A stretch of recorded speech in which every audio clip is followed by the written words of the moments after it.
It's just after midnight, on a late fall evening. Police Sergeant Toby Maloro is responding to a report of a strange light in the night sky. Suddenly, his car mysteriously shuts down. What happened next would change his life forever.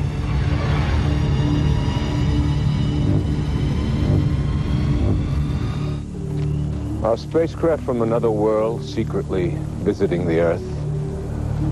Thousands being kidnapped by an alien species and subjected to horrifying experiments. Outrageous claims? Or could they possibly be true? Good evening, I'm Robert Davi. Tonight we'll search for confirmation, the hard evidence of an extraterrestrial visitation. We'll seek the answer to the question, are aliens among us? Tonight, startling footage of a UFO. But is it for real? There has to be something incredible. This UFO was filmed from the space shuttle. The technology we're looking at is quantum leaps beyond anything we have on the Earth. These people say they've been abducted by aliens. They were tall, they were very thin, huge eyes. And that horrible things were done to their bodies. A probe was put up my right nostril. I was terrified. When did the UFO phenomenon begin? Roswell, New Mexico is still the mother of all UFO stories. But is our government telling us the truth? The Army said it was a flying saucer. Is there a cover-up of UFOs? This teenager says he's got proof. I found reports going all the way through the 1990s. And he's posting this evidence on the internet. There's something there that the government doesn't want us to see. Does this man have an alien implant? I don't want that thing in me if I didn't give them permission to put it in. Doctors are shocked by what they find. This man's life has been a nightmare of alien abductions. Why me, and for what reason? Is his story a hint of our dark future? And for the first time on television, the most credible recent UFO sighting, recorded by over a dozen policemen. This is weird. Oh my God, I hope that's a plane. Oh, please be a plane. Oh, please. Are UFOs real? Do aliens exist? Tonight, join me as we explore one of the greatest mysteries of our time. UFOs. Unidentified flying objects. Are they actually alien spacecraft? Or, as many claim, events of nature and elaborate hoaxes? To discover the truth, we must examine the evidence. In the last 50 years, literally thousands of UFOs have been photographed. And recently, home video cameras have captured many more on video. Many of these UFOs are breathtaking.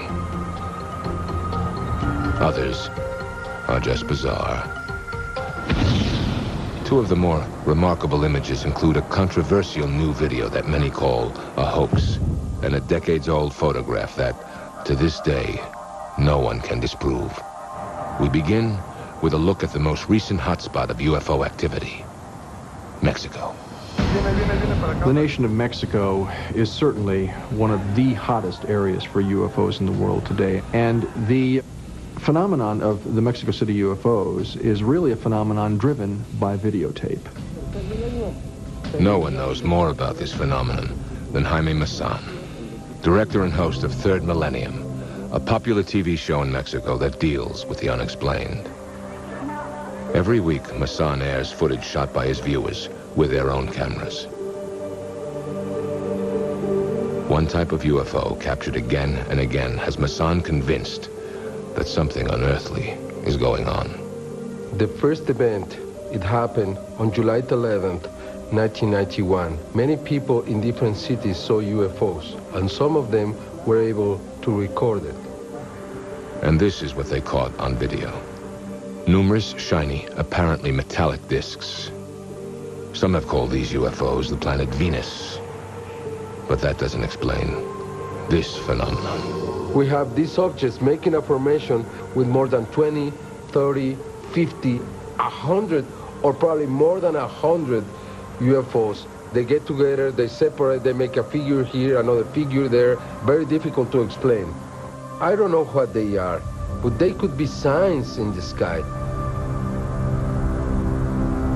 But all of these sightings pale in comparison to video footage Masson received anonymously in 1997.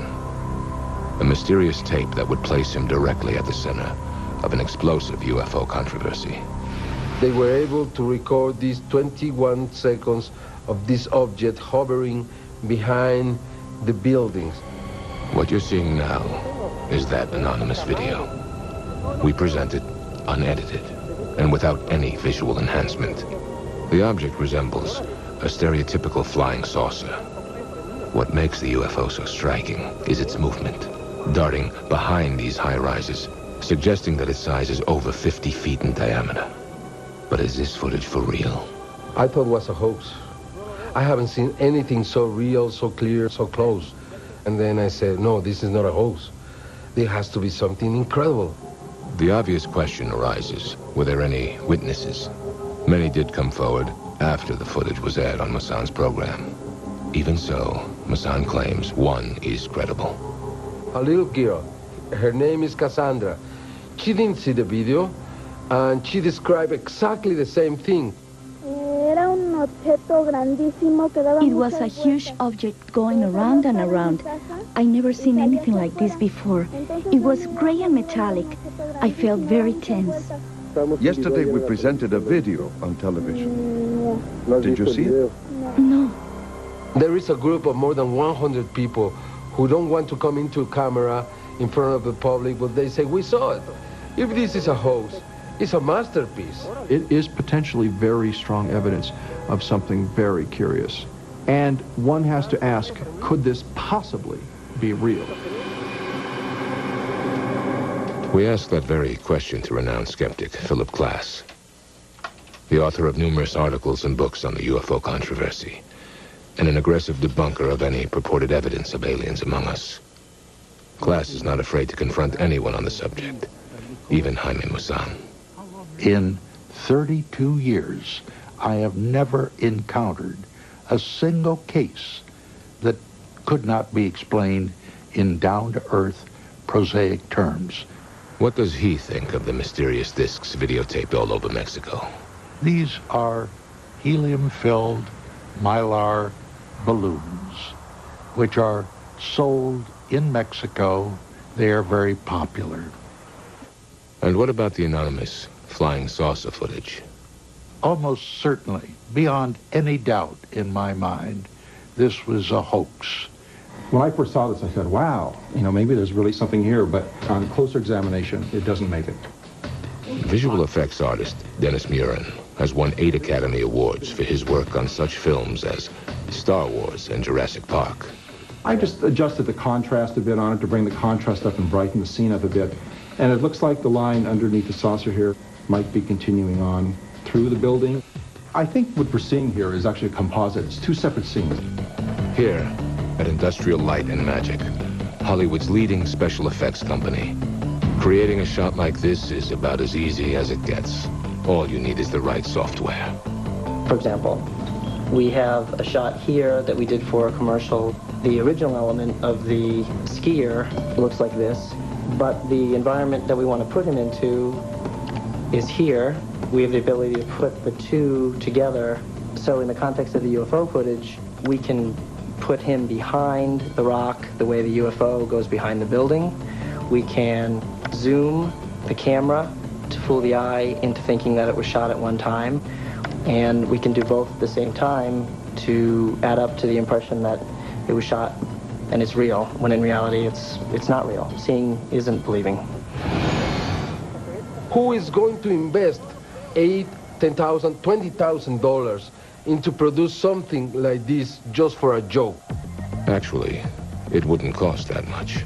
When we were doing the Star Wars films, for example, and all the way up through the 1980s, to put, say, a flying saucer like this or a spaceship in front of the background would take, $200,000 or $300,000 worth of equipment and a dozen highly specialized, talented people who've spent decades learning how to do their skill. Now, 1 or 2 people on a desktop can do that with a Mac or a PC. and turn out something that looks pretty darn good. We've proven that any new video like this can easily be faked. Ironically, the most convincing evidence of a UFO may be photographs from nearly 50 years ago, a time when computers that could alter or create images were merely a fantasy. These two shots, taken in 1951, are the most widely disputed, but never disproven photographic evidence of a UFO. The photographs, of course, obviously have all kinds of implications. That if these photographs are real, then UFOs must be real. For a conclusive analysis of these remarkable photos, we obtained the original negatives and brought them to the Brooks Institute of Photography in Santa Barbara, renowned for its definitive study of the Shroud of Turin. By using the most sophisticated computer software available on the original negatives, they were able to literally take these photos apart, piece by piece. I can come in on it and see if there's any mismatch in the grain pattern, the grain structure, anything that's an obvious tip-off as to this being a fake or some sort of darkroom trickery. The photos were taken by Paul and Evelyn Trent, a young farming couple from McMinnville, Oregon. Could they have pulled off such a convincing fraud? The Trents were not the sort of people that you would leap to the conclusion they were hoaxers. They had no interest in UFOs. They weren't imaginative people. They were farm people. To skeptics like Philip Glass, the Trent photos would be easy to fake and are easy to explain.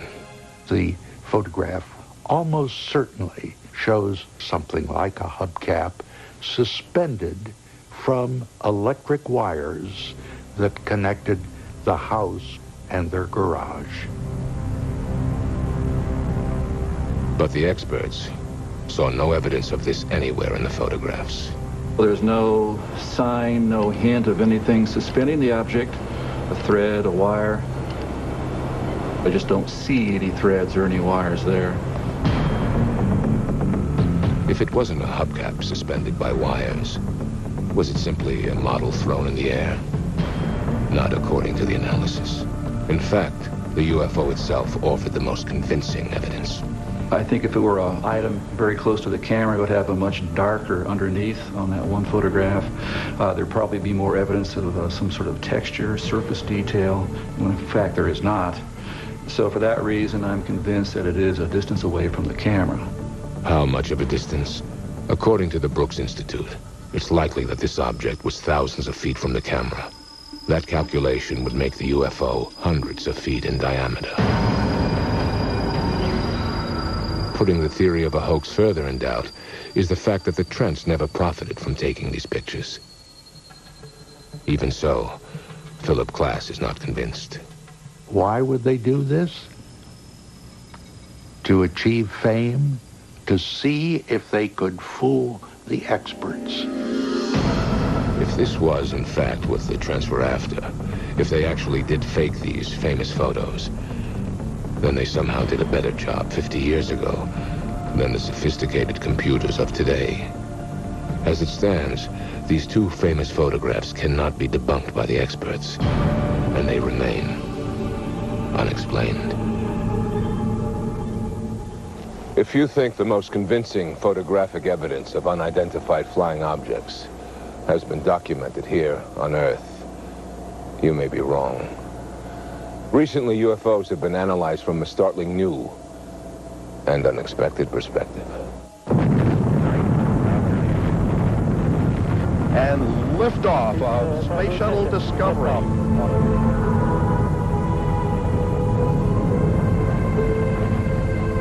Space. Where better to look for alien craft visiting our planet? In September of 1991, the Space Shuttle Discovery captured an unidentified object on film. What you're seeing now is actual footage shot by NASA cameras from that shuttle mission. Watch the top of your screen. Note the object that moves from right to left.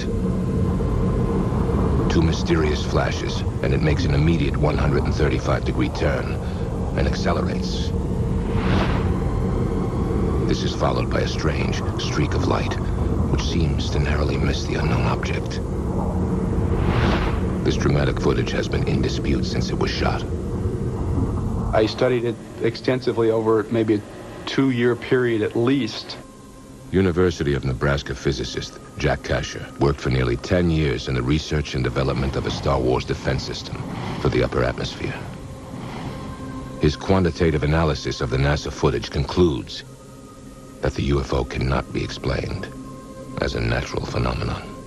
It's clearly above the atmosphere and air glow of the Earth. It maneuvers, it changes direction, it accelerates, and so the only thing really left is spacecraft. Others think this object is simply a small ice particle floating a few feet from the shuttle. Ice particles are a common waste product of the numerous shuttles that have orbited Earth. But Kasher is convinced NASA has recorded strong evidence of a large, intelligently controlled alien space vehicle. One of the very strange things that happens is that the main object actually stops and sits there for half a second before it accelerates back up to the right. An ice particle could not do that. If they're not ice particles, you don't have too many other options. They're not space junk, they're not satellites, they're not meteors, because those objects don't change direction. There's never been anything that I've experienced that gave me any cause to consider that there might be other life forms. Apollo 11 astronaut Buzz Aldrin, the second man to walk on the moon, has a different opinion. I mean, the sky is filled with moving objects here. Do I think that they are, that is credible evidence? No way. You got to have much more confirming evidence. That doesn't impress me very much. Not every former astronaut is as skeptical. Well, it is true that there's all sorts of things floating in space, but I don't think it should be dismissed out of hand. We need to take a more careful look at this type of evidence than we might otherwise. Dr. Edgar Mitchell also walked on the moon during the Apollo 14 mission. I'm quite open to looking at evidence and looking at data that purports to speak of an extraterrestrial presence or some sort of space activity we're not familiar with, and analyze it critically. Perhaps we have been visited. To me, I don't see anything in the video that reflects anything about UFO. Research scientist Skeet Vaughn studies the upper atmosphere for NASA. He believes the unknown objects are common space debris or waste products, most likely from the shuttle itself. And he has a theory to explain their movement. If you look at the video very carefully, you'll notice there's a flash of light. And that flash of light is probably the thruster engine on one of the shuttles. When you have a thrust effect, the thrusting of the gases move out, and that hits the object and makes the object move also. If you're a skeptic, it's easy to brush off. But if you're open-minded and you see this, there's something weird about it. Dr. Mark Carlotto has 20 years of experience conducting digital image processing for scientific research. These were not videos taken by someone in their backyard. These were taken aboard a U.S. spacecraft, so the integrity of the data cannot be questioned. NASA's explanation is that what we're looking at here are ice particles floating around the shuttle, but when you look at it more carefully, it doesn't make sense. If it was a thruster firing, when the thruster firing occurs, the orientation of the spacecraft should change, very slightly. But we don't see any change in the apparent motion of the stars, so that indicates the attitude of the shuttle has not changed from the thruster firing. Dr. Kasher believes the UFO was miles from the shuttle, well out of range from a thruster firing, and that it was moving at an incredible speed. If the object is as close as 10 miles, it went from 0 to 2,500 miles an hour in 1 second. And that's an acceleration of more than 100 Gs, which would kill a human pilot. And the technology we're looking at is just quantum leaps beyond anything we have on the Earth. Goes out. And what about the mysterious streak of light? Could it have been intentionally directed towards the unknown object? You have a streak that goes through where it had been. One thing that pops into everybody's mind is that this is some kind of a missile or weapon system. Kasher bases this theory on years of analytical, comprehensive study of the video. Could the double flash of light be the firing of some kind of sophisticated weapon? And if so, from where was it fired? At the time this event took place, the shuttle was on a course over the west coast of Australia. Curiously, there is a large American military installation near Alice Springs in central Australia. And it's the largest satellite intelligence gathering facility in the world.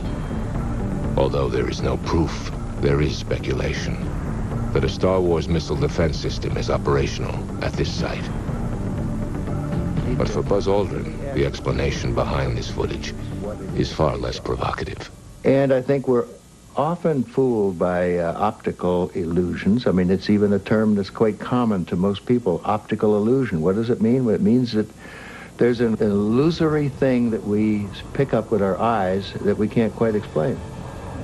Illusion or not, astronaut Mitchell believes this UFO, like others before it, deserves serious study. There have been a large number of other anomalous type phenomena that have been associated with the UFO phenomenon that are not easily dismissed. This should be looked at, and we should know what that is. Although NASA insists this footage is nothing unusual. After this mission, all live satellite feeds from shuttle cameras were canceled. While the debate continues over the shuttle Discovery footage, a more recent mission is causing a whole new controversy. In December of 1996, a shuttle camera recorded this bizarre image above the Earth's atmosphere. And on the same mission, these three objects were captured on video by NASA cameras. They seemed to orbit directly over a thunderstorm on Earth, moving independently of each other, yet closer together. And then there's this startling occurrence. Dr. Kasher is eager to analyze this new space shuttle footage. And these three objects are moving with respect to each other, so they're not stars. And the cameraman is interested in them too. He's going to follow them, try to get a closer look. So we have some interesting, intriguing things that I really don't understand. The most interesting thing to me is that little blob that seems to pop up from the clouds or whatever. It's got that little dark center and it's circular and it floats across, and I'm just really not sure what it was. I would love to be able to explain what it is. I wish NASA, when interest is shown in something like this, would put people on it to investigate it thoroughly, not just to watch the video. Sit down and do a real rigorous job and show us the science and the calculations and try to really explain what some of these things are. Where did we come from? Why are we here? These are burning questions. This is perhaps a small step in finding out a little bit more about how we fit into things. We need to make people aware that this UFO business is important and significant and worthy of study, and we need to get more mainstream scientists involved in it. I think that's very, very important.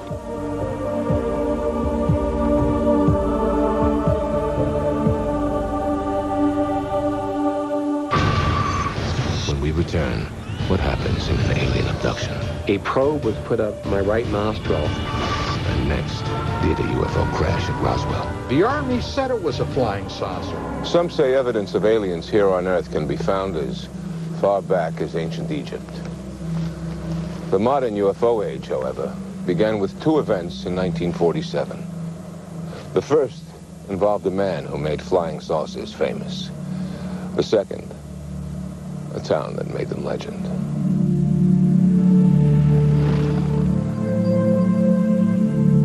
Kenneth Arnold was a private pilot from Boise, Idaho.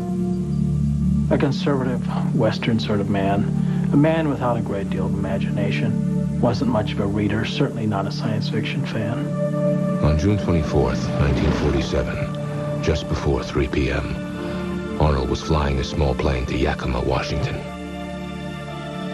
Arnold sees 9 disc-shaped objects traveling over the Cascade Mountains, flying in formation.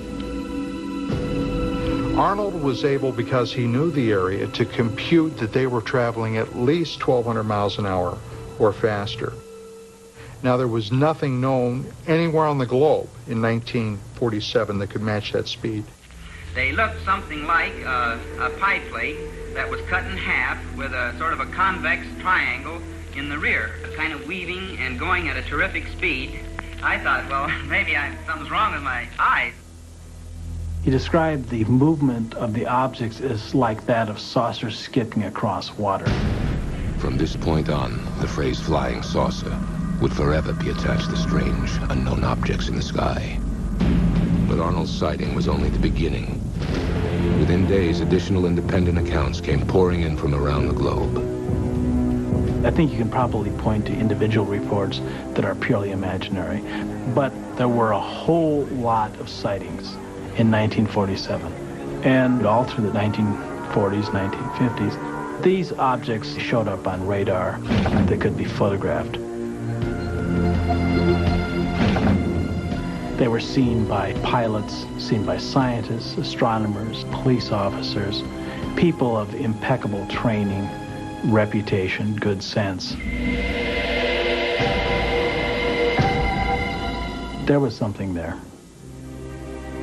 But why 1947? Why would beings from another world choose this particular period to visit Earth?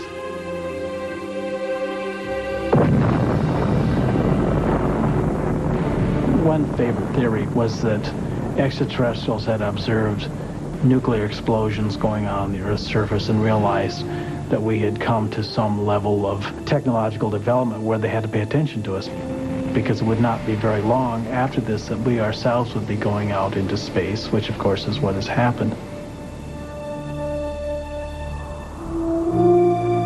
Still, the numerous sightings of 1947 might have been forgotten had it not been for what happened in a deceptively quiet corner of the American Southwest. Roswell, New Mexico is still the mother of all UFO stories. In 1947, the Cold War was heating up, and the Roswell Army Airfield, home of the 509th Bomber Wing, was the only base in the world that had nuclear weapons. Tensions were already high when the following disputed events supposedly occurred. A disc-shaped object crashes in the nearby desert. Hearing accounts of bizarre wreckage, soldiers from the base are dispatched to the site. They are shocked to discover debris from an alien spacecraft strewn across the sandy landscape. It is quickly gathered up and stored in hangars on the base. Among the wreckage, eyewitnesses report seeing a number of alien bodies. Pilots from the mysterious craft.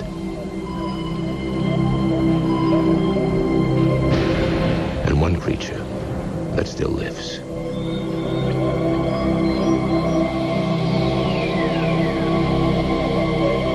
From this point on, the details of the Roswell story and the explanations given by the military get murky. The United States Air Force has told 4 separate and distinct stories about the Roswell incident. The first story, a press release, said that the Air Force had captured a UFO. The next story came literally the next day. Oops, not a UFO, a weather balloon.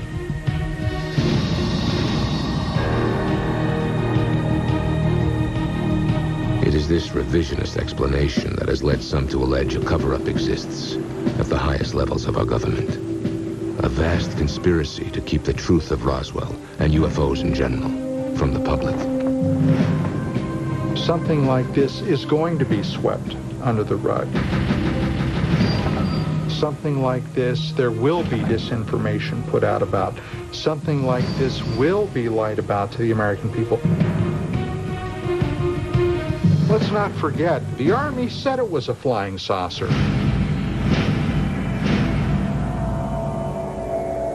Nowhere in my research uncovering the Roswell story did I find any evidence of any kind of conspiracy or cover-up of any kind.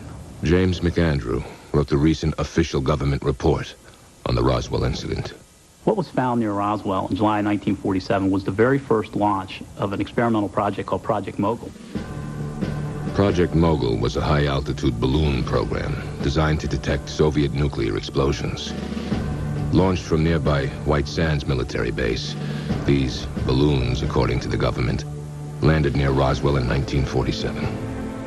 As for the alien bodies, McAndrew credits another military project in which new parachute designs were tested by dropping crash dummies from a high altitude.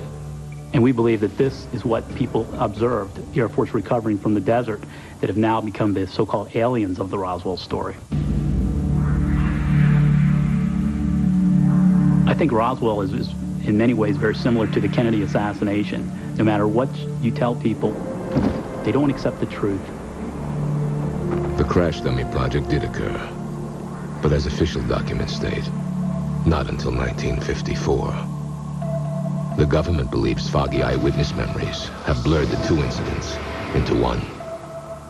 It's one lie followed by another. There's only one thing in the entire world that makes sense, and that is they got their hands on what probably were the remains of an ET craft.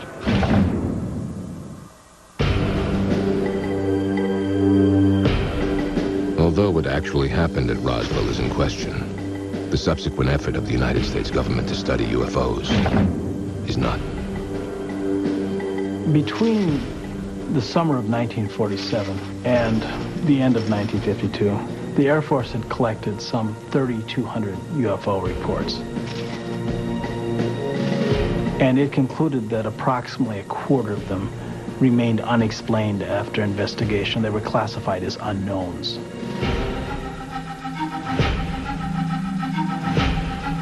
This exhaustive investigation was conducted under the names Project Sign, Project Grudge, and ultimately Project Blue Book. In 1952, Blue Book would face its greatest challenge when a dramatic UFO incident rocked the nation's capital. Over 3 consecutive weekends, a cluster of low-flying yet high-speed UFOs buzzed Washington's historic monuments. All I might add, in restricted airspace. These objects were witnessed. Newspapers all across the United States reported on this. Civilian and military radars in and around the Washington area were picking up these objects. Planes were scrambled, not from nearby Andrews Air Force Base, but from a farther away base. The hottest aircraft we had at that time was brought into the fray. The impact of these sightings was felt throughout the corridors of power in Washington. There were so many reports that intelligence channels got clogged up with UFO reports. In other words, if a hostile foreign power had chosen that moment to attack the United States, the message could not have gotten through to the Pentagon. This undermined our ability to respond to what the defense establishment felt was a more likely threat. Soviet nuclear missiles. Alarmed, the CIA began a full inquiry. Now, not as you might suspect to make a determination on what UFOs were, but how do we treat this in the public? What do we do to make UFOs into a non-subject? They said basically our principal goal on the national security level is to debunk UFOs, and they did use that term. And so it became policy to debunk UFOs. Project Blue Book was told to adopt this new skeptical agenda, in spite of any evidence to the contrary. Project Blue Book's mandate was to reduce the number of unknowns to a minimum, even if their explanations were ridiculous. We've been able to explain them as hoaxes, as erroneously identified friendly aircraft, as meteorological or electronic phenomena, or as light aberrations. In 1969, the debunking operation largely successful, Project Blue Book was officially terminated. Blue Book was stumped, absolutely stumped, on more than 700 cases. So even Blue Book, charged with getting rid of UFOs at any cost, couldn't get rid of all of them. What is the real truth about UFOs? What the Air Force was trying to slip past the public tells me that they have something just as sure as God made little green apples that they're still hiding.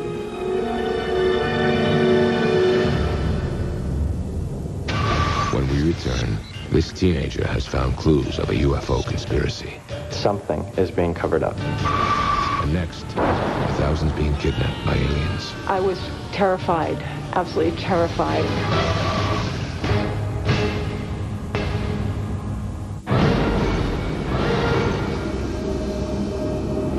I was in a horizontal position. I could feel my back on hard surface. I felt that I was frozen. Physically, I was shut down. A probe was put up my right nostril, and I recall hearing a cracking sound. They put something in my ear. I was terrified, absolutely terrified.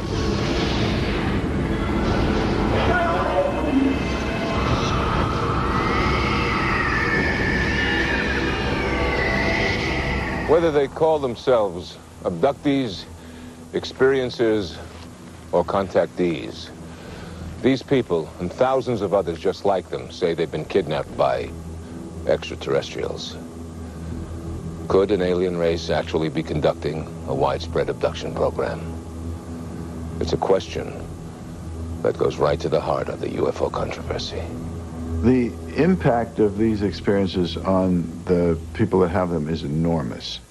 UFO. Harvard professor of psychiatry, Dr. John Mack, is a Pulitzer Prize-winning author who has researched the abduction phenomenon. His book, detailing his exhaustive study, is considered a landmark work on the subject. The abduction experience changes them at every level. It changes their relationships within their families, their sense of who they are, their sense of the world that they live in. This is an enormously powerful part of their life experience. The most important aspect of these experiences that made me believe that they were events rather than something else was the fact that the stories were so similar.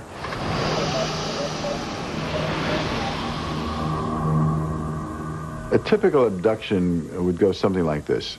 The person is in their bedroom. A light will come into the bedroom, an intense light. It was very bright, but it wasn't blinding. You could look into it. It had like a blue hue around it. Then they may see one or more humanoid beings around the bed. They were tall, they were very thin, huge eyes. They're paralyzed. They end up entering a UFO, or some kind of a craft. And there are what they call the grays, with these now familiar, well-described big black eyes. There's something with the eyes that really catch the attention to the point of where looking at the rest of the physical being is not as important as paying attention to the eyes. A number of procedures are done to their bodies, which may involve probing of almost every part of the body, taking of sperm from men, eggs from women.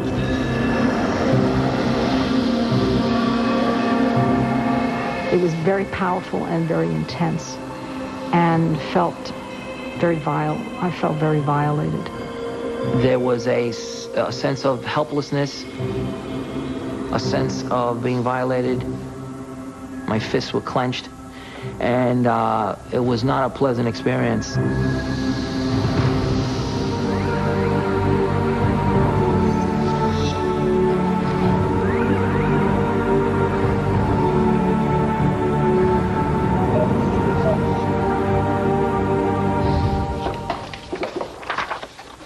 But are these stories true? Or are they just well-told, imaginative lies? We're not dealing with just invention of a story. Something occurred here that triggered a set of emotional reactions. That's highly significant. Who knows why? I mean, who knows how this... Bud Hopkins is an abduction expert who has written a number of best-selling books on the subject. We really don't know. He conducts group therapy sessions with those who claim they're victims of these bizarre incidents. Maybe I'm a little bit... In these meetings, abductees can share their stories without fear of ridicule. A whole lot closer. I was put through a series of tests, and I thought I was going crazy. Even though what they're saying might sound crazy, they don't have the kind of behavior that crazy people have. When we do psychological testing, we find that these people are essentially psychologically normal. But a common thread in these abduction stories raises doubt. Most abductees have little conscious memory of their time spent with the aliens. They do an incredibly good job of blocking your memory from recalling almost anything. And this is the most difficult obstacle to overcome. It's this aspect of the abduction experience that Hopkins has termed missing time. And he explores it through hypnosis. I'm going to count to 3. Over his 30 years of studying UFOs, Hopkins has hypnotically regressed hundreds of abductees. He's convinced the truth can be found in the subconscious mind. I want to scream for my mom. Mm-hmm. But I can't. Why? Because it hurts to move. It's just all around me and I can't move anywhere. There's no space to run. I've worked with abductees from South Africa and Saudi Arabia and Israel. Just standing there in the middle of the room, is that it? I have no alternative than what the evidence suggests to me in an absolute way. It's going on. It's happening. It's real. The abduction phenomenon is absolutely everybody. It's the good, the bad, the ugly. It goes across all racial divides and gender, of course, and cultural level. It's absolutely everybody. It appears to be completely random. A CNN time poll has found that half of all Americans believe there are people who have experienced an alien abduction. An Europa poll has discovered that 0.3% of their sample question believe they might have been abducted by aliens. This percentage may seem small, but it could translate to over 800,000 people. Many of those studied by Bud Hopkins have one thing in common. In terms of their personalities, many of them are suffering from what we might diagnose as post-traumatic stress disorder. I mean, when you get up in the morning and you have had one of these experiences, it's not like you just get up and want to make toast, you know? I mean, it's hard. It's hard. Something happened to these people. There's no doubt about that in many, many, many cases.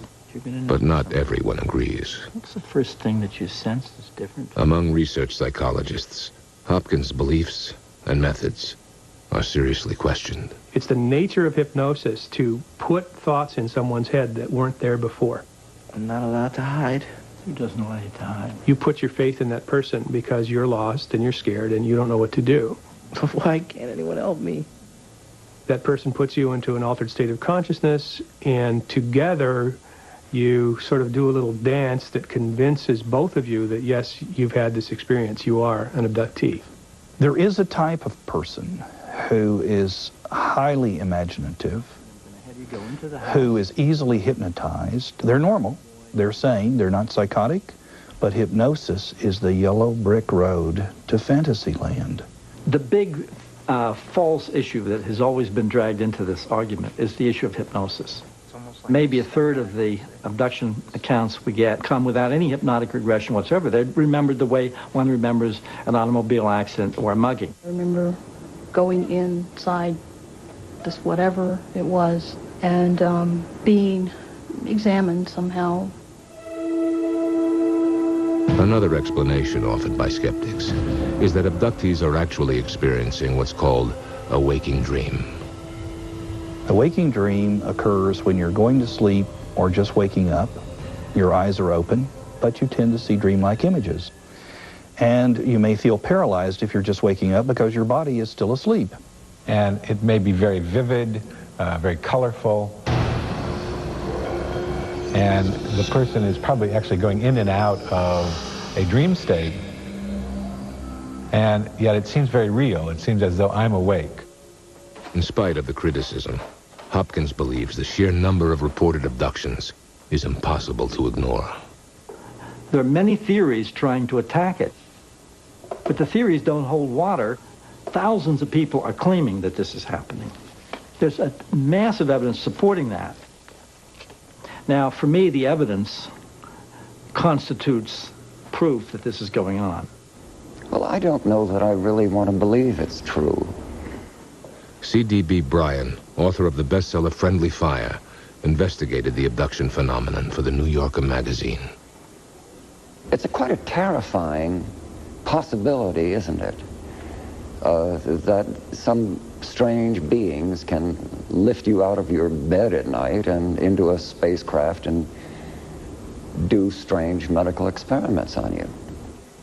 With a healthy dose of skepticism, Brian attended a conference about alien abductions held at MIT in 1992.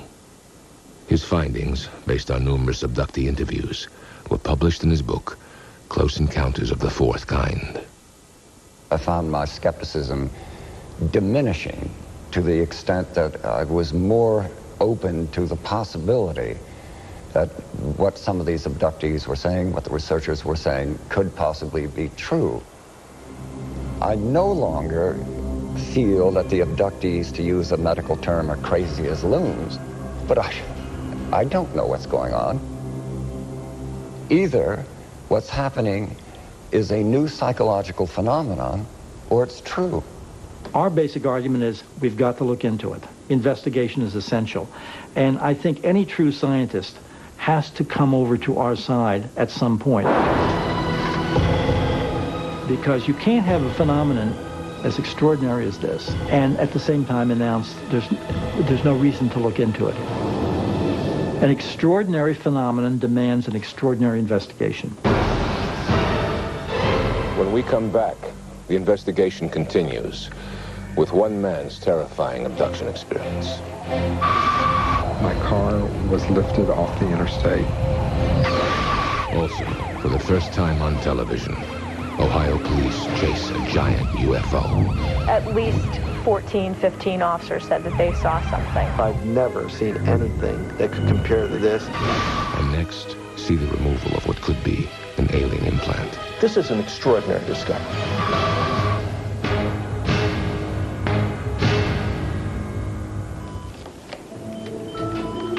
This may look like a medical team prepping for a routine surgical procedure. But what you will see is definitely not routine. You're about to witness for the first time on network television the actual surgical removal of what some claim is an alien implant. Thousands of people worldwide believe they've been abducted by beings from another world. But one question has undermined these incredible stories. Where's the proof? Many abductees claim it's the strange foreign objects they found in their bodies. Implanted, they say, by their alien captors. Their purpose, unknown. Will the surgical removal of one of these items be the proof of aliens among us?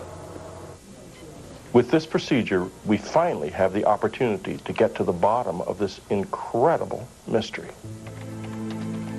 Whitley Strieber was already a successful fiction writer when he published a landmark book in 1987 about his own abduction experience. The book, Communion, triggered an unprecedented reaction around the world. I was shocked to find that thousands of others said they had experiences similar to mine. And many of them reported finding strange foreign objects in their bodies after their abductions. If these are alien implants, it's a horrifying thought.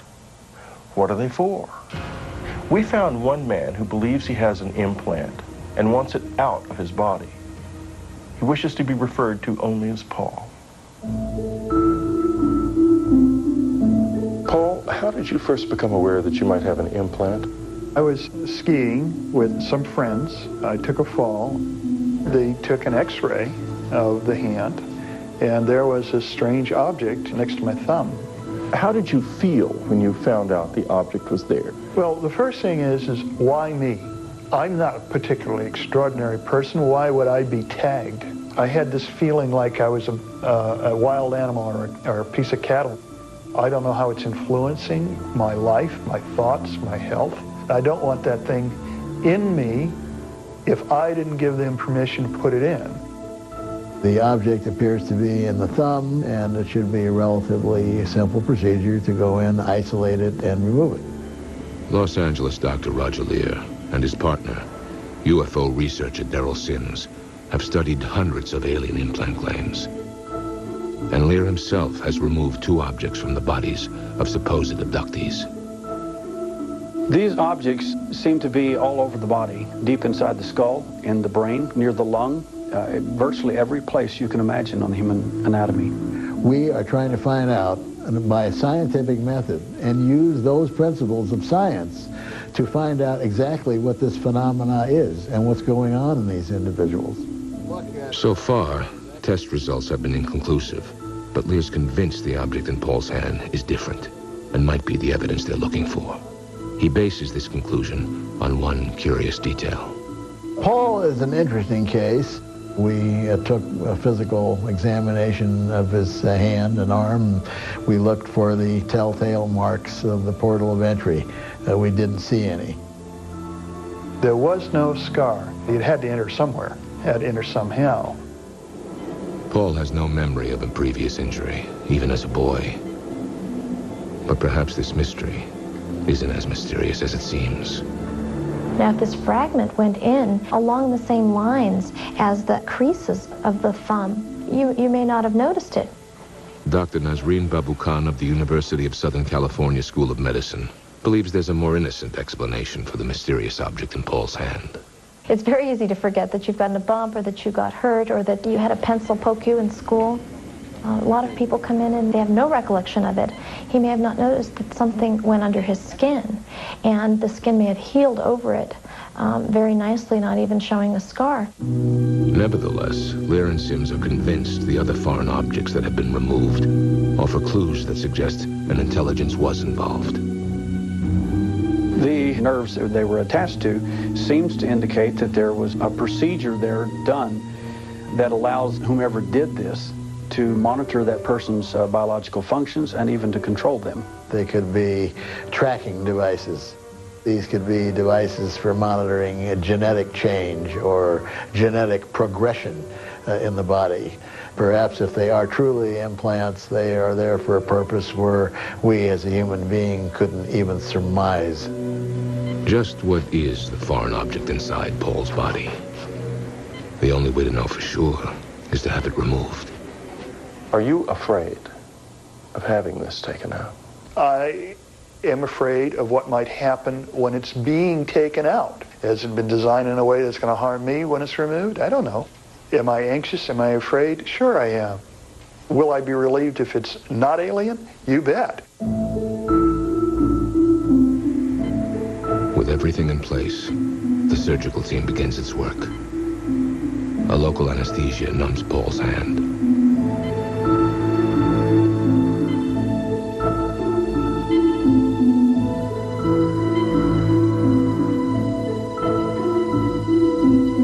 The surgeon makes an incision, and it's time to remove the foreign object.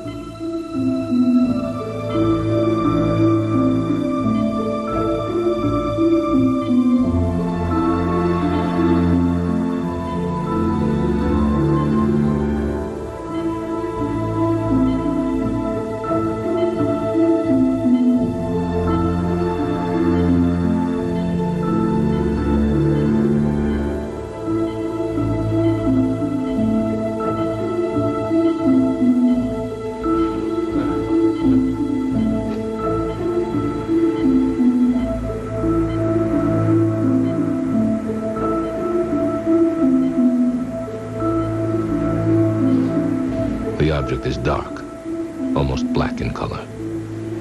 I think it's fairly safe to say at this point that this object is certainly not similar to any of the usual objects removed from the human body. This is one of the most unusual objects that I've seen in 34 years of medical practice.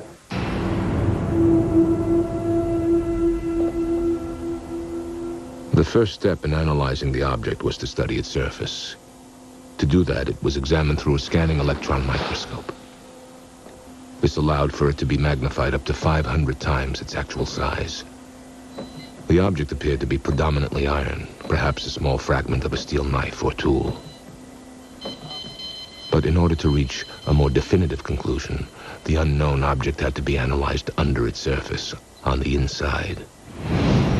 For that process, it was brought to the University of Texas in San Antonio.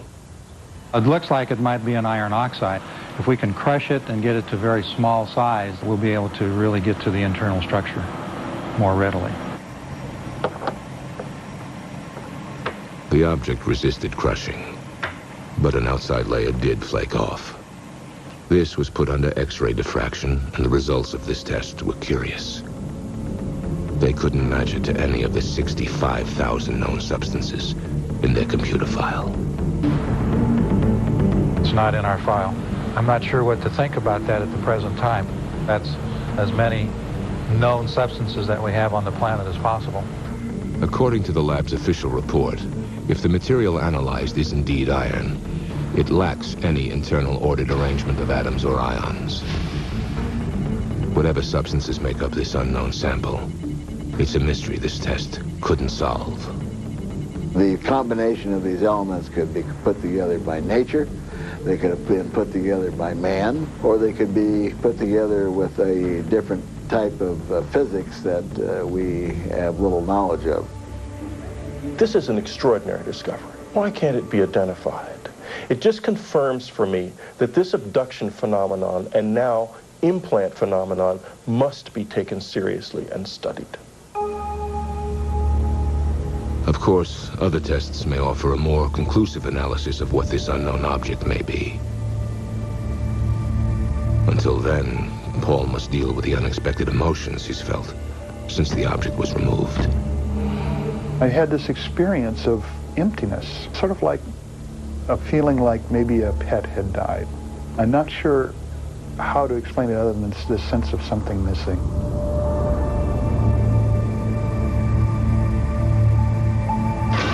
Coming up. Why me? For what reason? He says he's been abducted by aliens his whole life. And next, is there a UFO cover-up? There's something there that the government doesn't want us to see.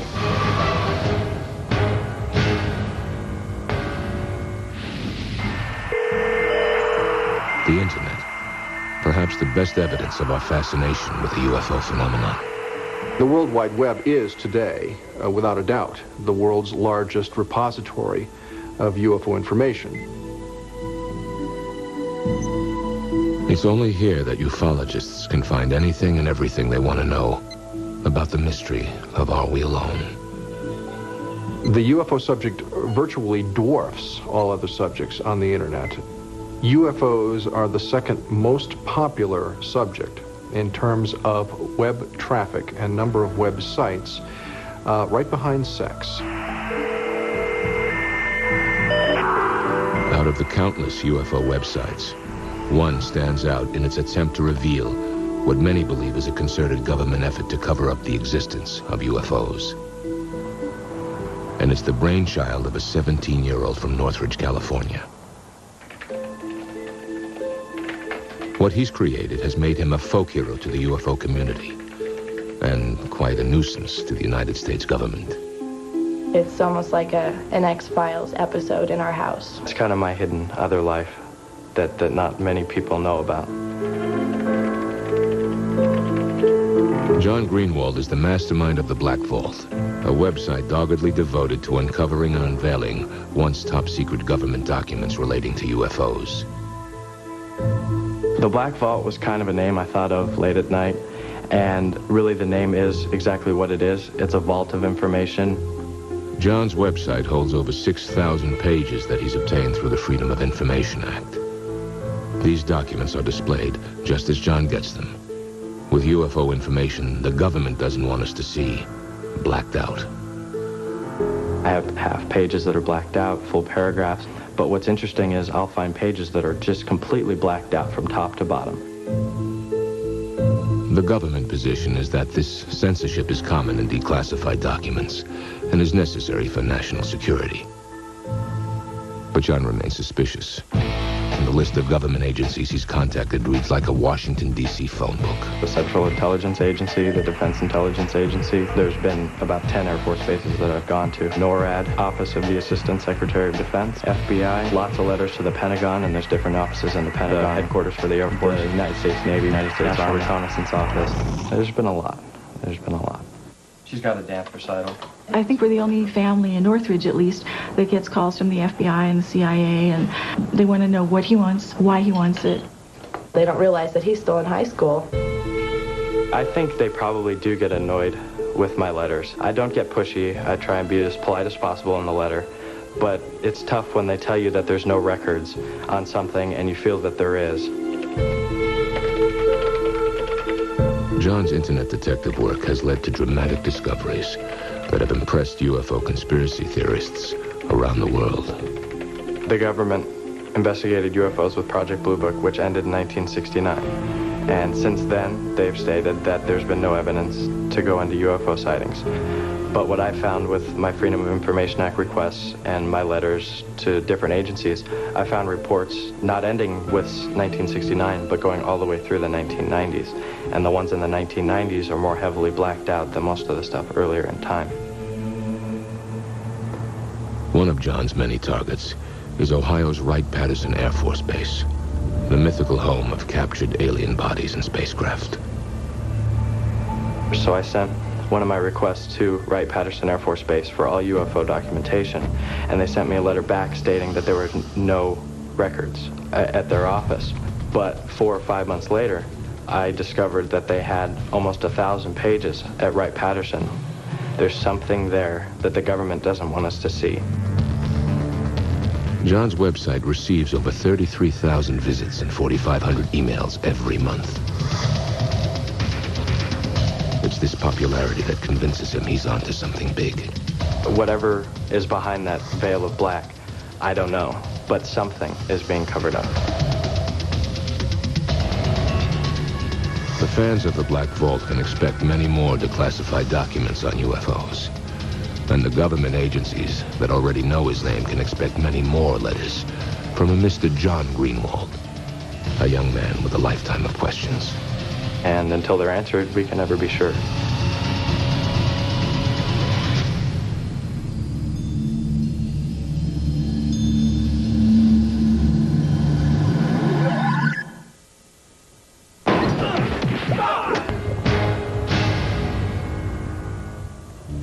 We've seen some fascinating UFO footage, heard incredible accounts of alien abductions, and even witnessed the surgical removal of what some claim is an alien implant. If any of this is true, what does it mean? Author Whitley Strieber has found a man whose story may seem too outrageous to believe, but others say it offers a disturbing answer to the question, what is the alien agenda? While researching my books, I've personally investigated hundreds of abduction cases, but one man's story truly haunts me. His name is Jesse Long. He claims to have been abducted many times since he was a boy, and the abductions he describes are terrifying. If what Jesse tells me is true, then there is a very surprising future in store for all of us.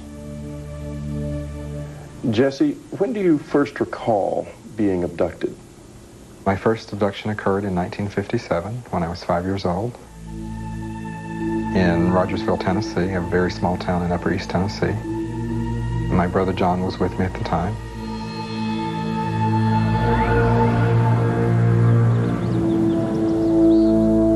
Above the hill behind our house, we came upon what appeared to be a round house under construction. And one man, a taller looking figure, he had a rod, long rod in his hand. A light was emitted from it and we were paralyzed.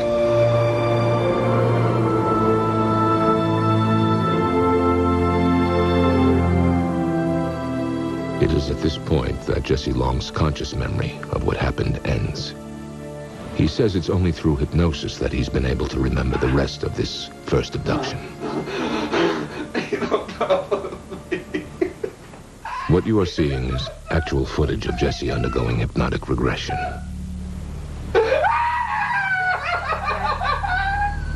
You will not be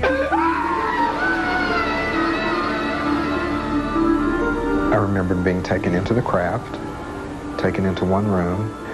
I was placed on a very cold, flat table. My brother was separated and he was taken into another room.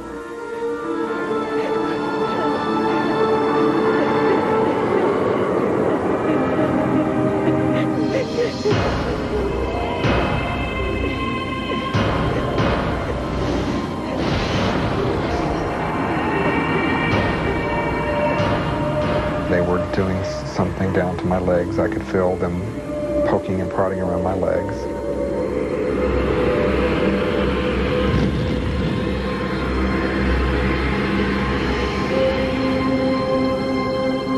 According to Jesse, his abductors inserted a small item, an alien implant, into his left shin. And it was in my body for 34 years. Could you feel it inside you? What did it feel like? It was always painful. I always had to wear my socks below the incision point because it was painful. In 1991, Jesse had the foreign object removed from his leg. There it is. This is actual footage of that procedure.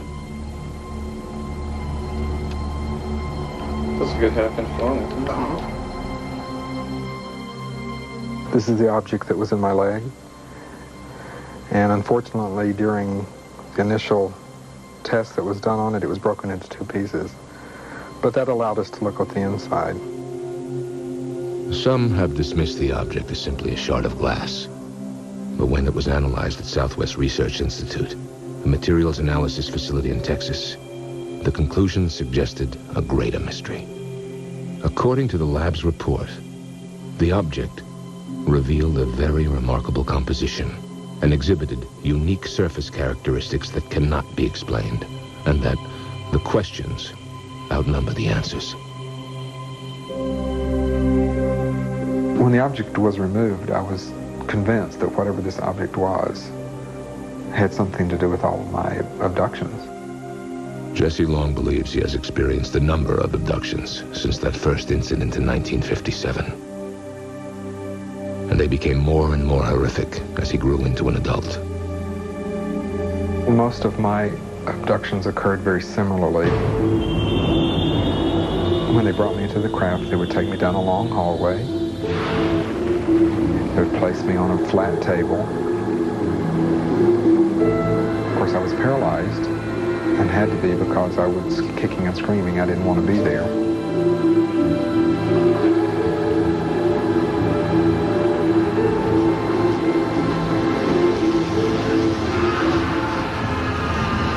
The experiments on the table included a sperm extraction.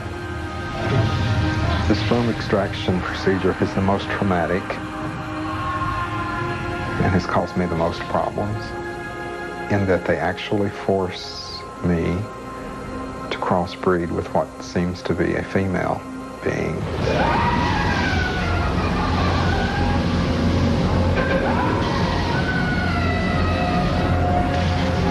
Okay, you're gonna wake up.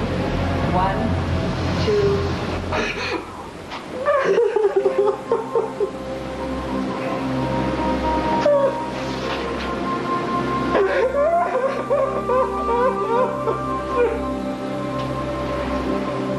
What are we to make of such disturbing tales? Could stories like Jesse's be based on actual events? Skeptics say no.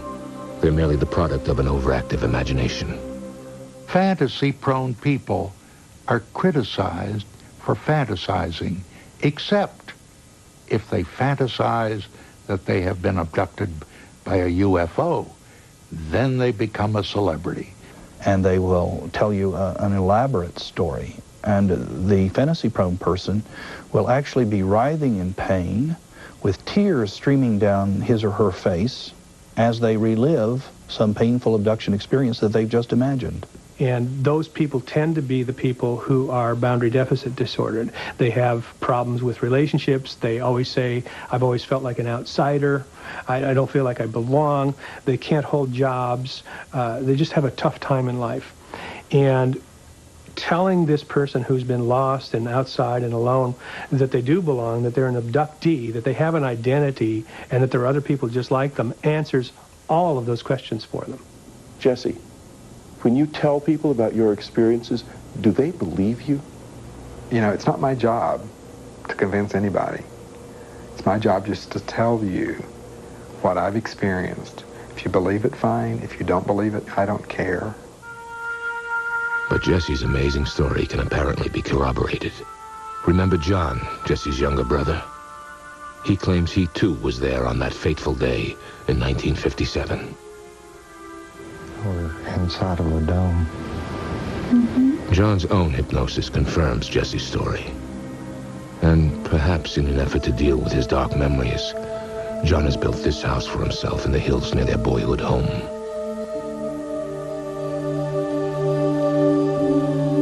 This is evidence that can't be ignored. And the story just gets more and more disturbing. What Jesse says happened to him in 1990 may answer the question that hangs over every abduction account. Why is this being done?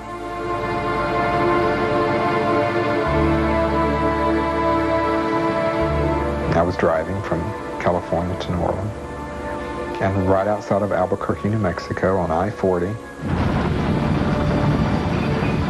my car was lifted off the interstate up into a craft with me in the car.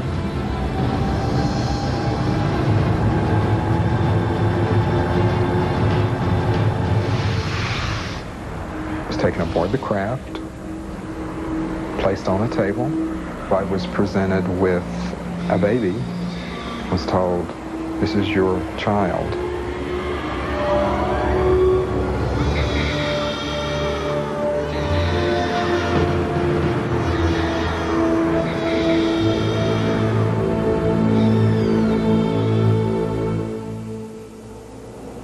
What happened then? And there were 9 other children standing along the wall. They all looked at me, and I could see, yes, they were mine. Each of the children who were standing along the wall walked up to me lying on the table, and they each touched my hand as they walked by and looked me straight in the eyes. And they walked on out of the room. And the message I was getting from them was, "We're okay. Thank you." If you could confront your abductors, what would you say to them? If I could sit down with one of them right now, I'd ask them one question. I would want to know why me and for what reason. We have thousands and thousands and thousands of people coming forward with these cases, not only around the United States, but around the world as well. David Jacobs based his book, The Threat, on the explosive issue of hybrids, the crossbreeding of aliens with humans. For Jacobs, stories like Jesse Long's are only the beginning. I think we are looking at a catastrophic situation. I think we are looking at a disaster. We are seeing a unified program here with these beings, a program of physiological exploitation by one species of another. And I know this sounds absolutely insane. We're looking at a colonization program in some way.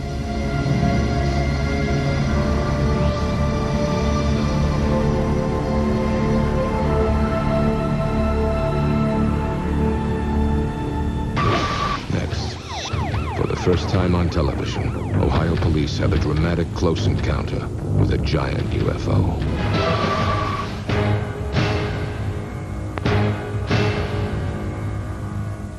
For many, there's no such thing as a credible UFO sighting. But what if the UFO is seen by policemen? That's exactly what happened in Ohio in 1994. For the first time on television, you will hear an actual police dispatch recording of a close encounter. The officers you will meet are real. The recording is real. And the drama of that night is undeniable.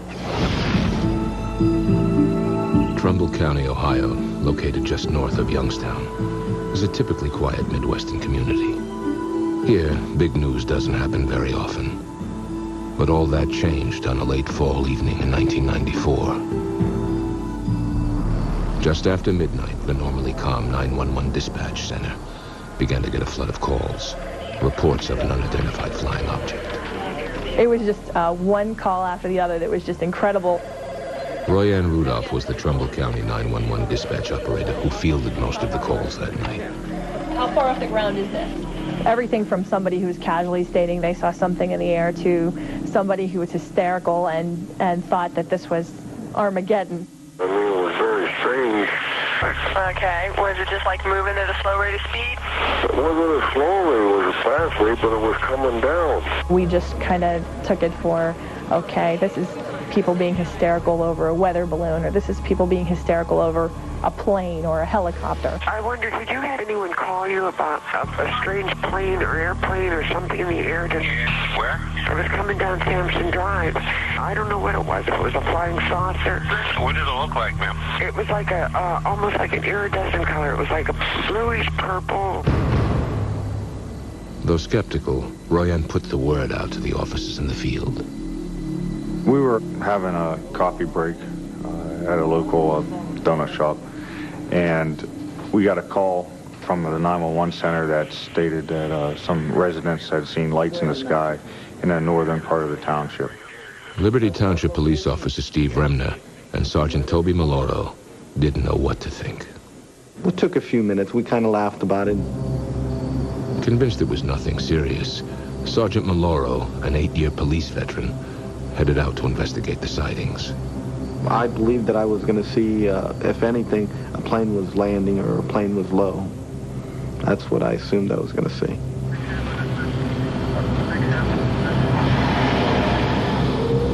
I thought Toby would come back with some kind of comfortable solution that we could offer these people who were upset.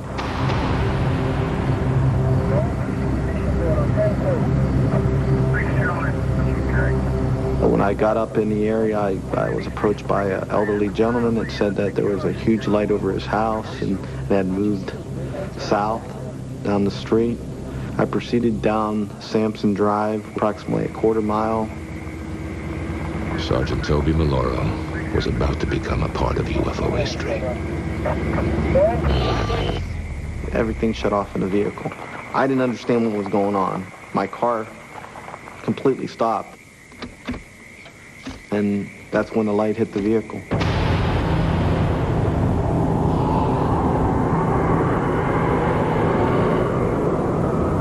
I stood outside. I was a little bit dumbfounded. I didn't know what exactly it was. I had to shield my eyes. All I could see was a very intense white light. It seemed to be more intense in the center of it. I know it was huge.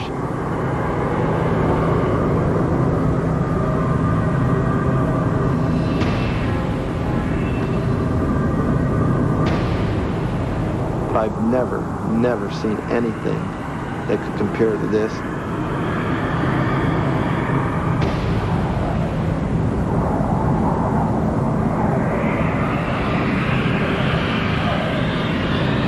And the thing that was very strange was there was no sound. After 30 seconds, the object moved off, away from his patrol car.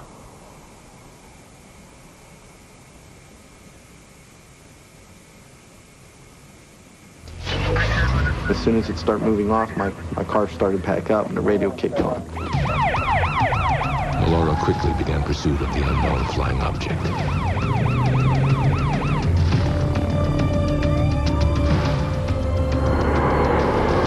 I'm trying to put two and two together and say, what just happened here? Unable to keep up with the UFO, Maloro radioed in to dispatch over police channels. 914 to radio. It's heading in a northerly... He told me in a very serious tone, I saw something. And I said, Toby, you're joking. And he came back and he said, Roy, I saw something. You could see a red glow up in the sky. It was huge. This thing wasn't making no noise. This isn't funny anymore because it's getting to the point where I don't know whether to believe him or not. Well, was it moving or was it just... Yeah, it was growing. It was moving. You could see it like up in the air, growing and getting further away from me. People are serious. They're very upset. Whatever it was lit up, I mean, literally, if you were underneath it, you could see it would be like daylight, but red light. An object did come down at a low elevation over this area. UFO researcher Kenny Young broke the story of the Trumbull County incident. It was then observed by numerous other police officers from different agencies who were able to pursue the object coming from different locations. They were able to triangulate its position. It's south of all-82. I'm moving east now on it. Okay, Dave, it looks like it's flickering more now, and it looks like it's running a little east of me now. Hey, Walter, chase it back north. I want to see this thing. At least 14, 15 officers said that they saw something, and were discussing it freely on their channels. This thing is going pretty good. It's all the way into Liberty now. It's going how far it's visible. You should be able to see it. It changes colors from white to red to green. The sucker has not moved. We have multiple departments right now that have sightings on it. The sightings started to spread out to neighboring streets, to other communities were saying they were also seeing the same thing. It took a whole different meaning and level of seriousness. We contacted the airport control tower to ask them to check their radar. We have a report of some flying object in our jurisdiction. Do you know of anything that should be in our airspace this time, close to the ground? Right. This is not a prank phone call, I swear. You can call me back to verify. Look at the radar scope, and I go 60-mile diameter of Youngstown, and there is nothing out there. That's when I got the chill that, okay, everybody can't be making up the big bright light story. According to all the people I've spoken with, the FAA tower operator in the tower should have been able to see the object from his vantage point. I don't see anything out there, nothing on the radar scope. Young requested the identity of the FAA tower operator through the Freedom of Information Act. But his request was denied. I would like to ask him, could you visually observe something from your vantage point, 60 foot up in the air in a tower? As the other officers got closer to the object, they radioed in with dramatic descriptions. They were able to discern a parachute-like appendage attached to the object.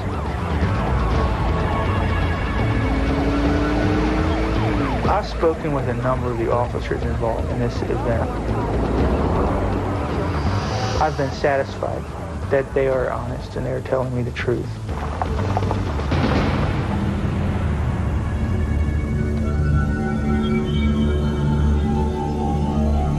One officer even said he saw a structured object while viewing it through binoculars. Just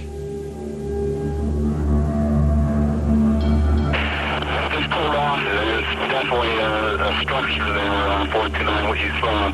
I can see an upper structure off the main part of the lighting. Right, yeah, something with a different colored lighting to it. I had no idea what was going on. You had so many calls coming in from different locations. Lieutenant James Baker of the Brookfield Township Police Department heard the amazing UFO reports on his radio. I wanted to see for myself what everybody was looking at. I decided to go to the old radar tower. This is the highest point in Brookfield Township, and I'm told in Trumbull County. What he saw when he got to the top of the tower wasn't just one UFO. He saw three. They formed a sort of triangle pattern with the center light being raised up above the other two. Oddly enough, they were changing colors simultaneously from red, yellow, blue, and green. All three lights would change at the same time. I got them right here. I'm looking at them. What the hell is it? They're sitting stationary. I got three of them. What do they look like? I've got four discernible colors. I got red, yellow, green, and blue. And the one just is like flashes. So if they're those planets those guys were talking about, then they're planets with Christmas lights on. This is weird. Oh my God, I hope that's a plane. Oh, please be a plane. Oh, please. I see three lights changing colors, and I've heard no concrete explanation of what they are. And I certainly would welcome any explanation. And it's exactly identical to what you would expect for a bright star or planet low in the horizon. James McGahey is an astronomer who has investigated UFO claims for over 20 years. He believes there's an easy explanation for the Trumbull County incident. This is a classic example of scintillation. Scintillation is simply what most people recognize as stars twinkling. When the stars are low in the sky, in addition to twinkling, they will also change color. Clearly, the police officer who saw the very intense bright light very likely saw a fireball. A fireball is a very, very bright meteor that can be many times brighter than the full moon. I think the car stalling was just a coincidence, had nothing to do with this whatsoever. Obviously, it had to be involved in my cruiser shutting down. There was no problem with my car because it started back up. I was told that it may have been the planet Mercury. It was not the planet Mercury.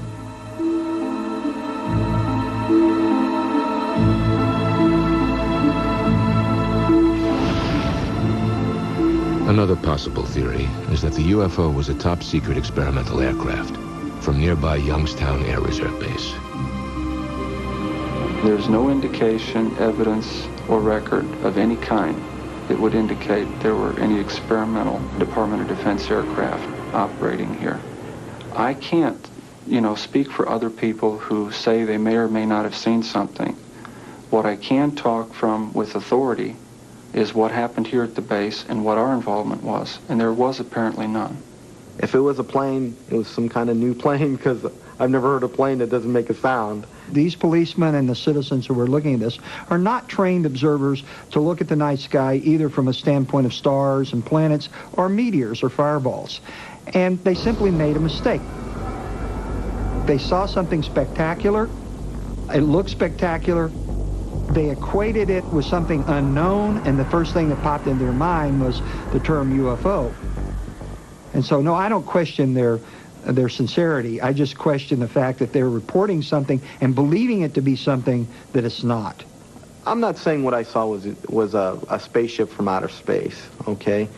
What I'm saying is I saw an object that was not normal for this area. It gave off an intense light. It shut my cruiser off, including my radio. I lost contact with the 911 center, and it didn't make any noise. It's something that I've never seen before, I've never encountered before, and I haven't encountered it since. I do believe that they saw something. I don't believe that it was a star. There was something there. What I walked away from that night was a feeling that this was a lot bigger than just a couple people saying they saw a light in the sky. And it made us think maybe a small place like Trumbull County could have something big happen occasionally, too.